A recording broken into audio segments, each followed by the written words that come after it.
Good morning. Welcome to Friday's live trading. Okay, this might be short and sweet today because Charlie's away and I'm juggling a little bit here. So we'll see what we can get out of this market. At the moment, I was looking at the pound dollar, but it looks like it's going to run without me. I'll just give you a picture, the bigger picture, and you can see it's just running off the 60.21, which occurred at the 6 o'clock candle, which I'm still in bed at that point. And it looks to me like it's going to be selling off now. There is a possibility it may get a bit oversold, which may give me a short-term trade, but we're looking to run into the previous lows. We've already broken yesterday's lows there, so we may be looking for the previous lows, but it's just bounced, gone straight down to its S1 for hourly S1 here, having to bounce back maybe to the 8 o'clock pivot. Now, I was looking at getting short of this earlier, but potentially, but it's spotted with this candle, so I'm going to pause this for a moment and see what else happens. Okay, just taking a small long here at 129.42. Sorry, 129.423. I wish it was 129.482. There we go. It's all right. Just reading the order. So small long. I've got a 5-minute oversold signal come through. On my indicator. Now I'm looking predominantly it is on the 5-minute time frame. I'm looking at the 521. Now it's not a great profit target, but if it does break through this area, I will take most of it out at that point, because that's the point that neutralizes the fact of it's being oversold. If it does run any higher, I will be looking for the daily pivot. So there's the possibility there. So just to confirm, so it's a small position stop. I'm just applying as I'm talking here. It'll be around about an 8 pips stop from where I am at the moment. So, or not from where I am at the moment, from entry. So I'll just put a stop on. It's only 8 pips below, because if I'm wrong here, I'll find out pretty quickly. But I need to give it just a little bit of wiggle room to either work or not work. So there we are. Now I'm going to sort of leave this for a moment. I'll put you back on pause. Okay, looking at the pound dollar here, it's just bouncing a little bit. Sorry, I was sitting here 5-10 minutes. The bigger picture really is pointing to the downside, and sometimes when you get these signals that are just giving you an opportunity, and there's a probability of it getting back to its 8 o'clock pivot. But we play these, we scalp them effectively against what the market's doing. But there is the untouched daily pivot here, another probability trade, which we could see roll itself out. Now I'm looking at that, and I'm looking at where we are at the moment, and it obviously looks slightly different now. If, and it's a big if, I'll take part of the trade-off, as I say, it'll be the pivot 21 combination if it gets there.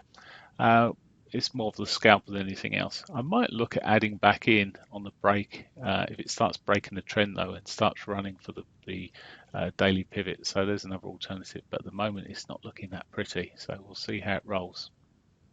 Or hopefully not rolls. Okay, so cable came up and it's caught the pivot here. Unfortunately, it stopped me. I was looking after my children at the time, and it just pipped me out on the little spike down here. So the theory was great, the application wasn't so good at the moment. I am still looking at a potential. I've still got a high probability trade of sitting looking at the daily pivot there being hit. Now, looking at the price action at the moment, would I want to be going long? But certainly not from this point. I need it to break and give me some sort of bullish view. Now, to do that, it needs to break that sort of those lows of the trend here, and maybe then I'll, on a retracement, look to go long. Now, I'm on a school run at the moment, so I won't be doing that unless I'm back in time. So at the moment, it's caught where I would have taken at least half of the profit of the trade off of. As I say, unfortunately, in this particular case, it just literally pips me on that spike down there. But it's trading. I couldn't leave an indefinite stop on it because the risk reward just wouldn't fit up in most of my trading. So it's a case of just yeah, there was a sufficient stop, I thought, there, but unfortunately it just wanted to run that little bit further and took me out, and well, that's fine. I like it when it works out, even if I'm not always right in terms of the stops on things. But I'm still, as I say, I know it's against the trend, and I'm overall bigger picture bearish on the pound at the moment. I've got to look at this and think, well, the probability is still there, and I'm trading purely on probability here. If it does start breaking up here, as I say, breakthroughs the 200 to 50 and breaks through my trend line and then does a little retracement, I will be looking for then potentially a long back to the daily pivot. So that's why I'm sitting at the moment. I'm putting you back on pause. Even if you only see the after effects of it, you'll gather what I'm looking at here in trading. But unfortunately, I've got to do a school run in a moment. That's why Charlie does the trading on a Friday morning. There we go. Anyway, back short.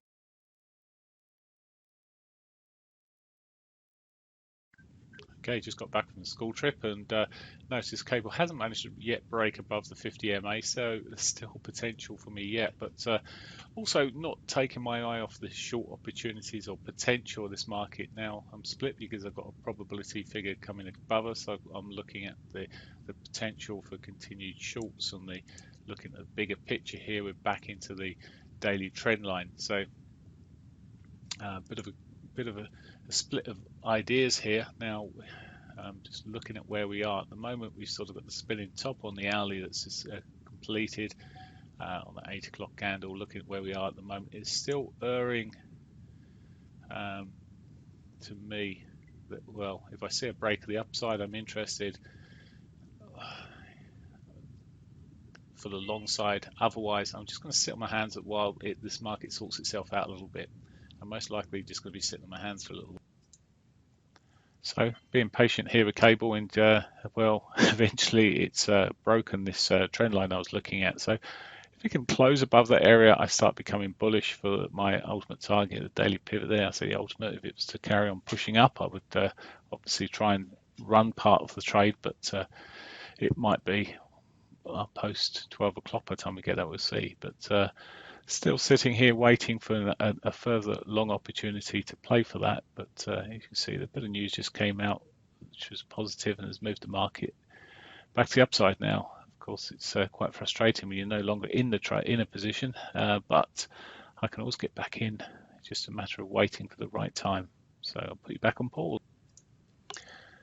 So sitting here waiting for a little retrace, and it's just not happened. We've just seen it in the next bar. It's getting a bit overbought, overstretched, and it may well get into the R3 daily pivot in literally in a few seconds. And there we are, 20 pips since I last spoke, and it's just about, well, nearly 20 pips, and it's done. And there goes the target that I had in mind.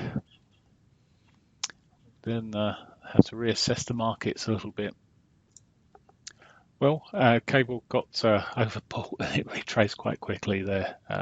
Didn't actually completely put the day's pivot, but for me that's ticked the box, and the stats are out. So it's left me little to trade on cable at the moment. The other markets, I missed an earlier move on the euro, which I didn't necessarily see an entry to. It never caught its 8 o'clock pivot anyway, so I wouldn't be interested in that. Dollar yen.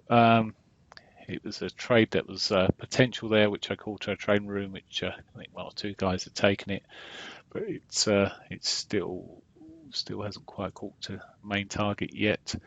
Aussie dollar, I'm looking at what's going on here, which I don't trade the Aussie most days, and purely on the often it just drifts for long periods during the Asian UK session, European session. So I tend to steer clear of it, but it did get somewhat oversold earlier, and come back for the 8 o'clock pivots. The pivots are working quite well there. Canadian dollar, I was a bit shocked at that. Well, sort of shocked that the Canadian dollar had been moving upwards, whilst oil had been also moving upwards yesterday, and it made about $2 or $3. Yet we hadn't seen any benefit yet in the Canadian dollar, which we generally do with a high correlation. At the moment, it's pulling off here. There is some potential for it to continue in that route, I guess. There's not a current position for me to be taking into this that I'm interested in, but to say it has some possibilities, but it is a bit of a mixed bag. Generally, you'd be looking at this from an hourly perspective and saying, well, hang on a minute, it's got more upside, but the shooting star, the pattern that we're seeing at the moment, doesn't fill me with the upside potential, and with what oil has been doing, maybe we've got a chance of some more downside. Now oil has given some back this morning, which I could understand this morning if we saw the Canadian dollar running up, but it's now possibly reversing, not in a lot of support at the moment. But for now, oil looks like it's well, holding in there. So I would expect some more to come off Canadian dollar. Now, I haven't got another trade setting up. I'm not going to leave this running all day long. Cable, as I said, it has the potential now to, I guess, to pull off this 21 or whatever else, but then it's getting quite choppy one way than the other. So I'm going to leave well alone, roll up this video. As I said, it's about sticking to your initial interest this morning. Most people, when I was taking a long back here, would probably think I was completely crazy. But as I said, I had an oversold signal. It just ran a little bit further than my stop allowed me to go for there. I was looking initially for 12 pips to have a 10, 12 pip stop, which I'd have needed more than 12 pip stop to get into to stay into it. Would have made sense because the probability was done for once the pivot had been hit. So I was out of that. The oversold signal had been done for by that stage. So this would have been one of those trades where you're holding in part of the trade at break even, maybe, or near break even, and you'd have gained from the second half. Just didn't get an opportunity on that second part there to get in. I could have just bought on the break, which it was on a news break, and news breaks are notorious for coming back. This one didn't come back and pull back as it happened. It saw us through, got overbought into the R3, and then it's sold off and now bouncing again. But there we go. There's the one little loss this morning, and this is it. I'm going to roll this up here. Have a great day. Bye for now.